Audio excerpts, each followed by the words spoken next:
Hi friends, இன்றைக்கி நம்ம சேனலில் கருப்பு கவுனி அரிசி தோசை தாங்க பார்க்க போகிறோம். தோசைனாலே எல்லாருக்குமே ரொம்ப பிடிக்கும். இந்த மாதிரி பாரம்பரிய அரிசியில் பண்ணி கொடுத்து பாருங்கள். உங்கள் குழந்தைங்க விரும்பி சாப்பிடுவாங்க, கலர் கலராக இருக்கும்னு சொல்லிட்டு. ஸோ இதை எப்படி பண்ணுறதுன்னு வாங்க நம்ம சேனலில் பார்க்கலாம். ஸோ நான் இன்றைக்கி 2 கப்பு கருப்பு கவுனி எடுத்திருக்கேன்.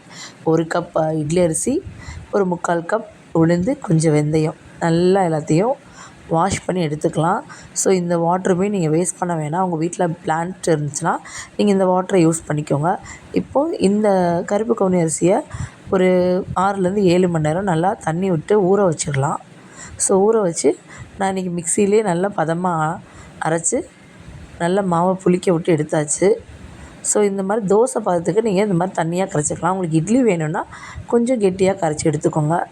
ஸோ இன்றைக்கி கல் காய வச்சுட்டு இந்த கருப்பு கவுனி அரிசி தோசையை நல்லா ஊற்றி மொறுன்னு கொடுத்தீங்கன்னா உங்கள் குழந்தைங்க நல்லா விரும்பி சாப்பிடுவாங்க. இதுக்கு நீங்கள் தேங்காய் சட்னியை நீங்கள் காம்பினேஷனாக வச்சுக்கலாம். ரொம்பவே நல்லாயிருக்கும்.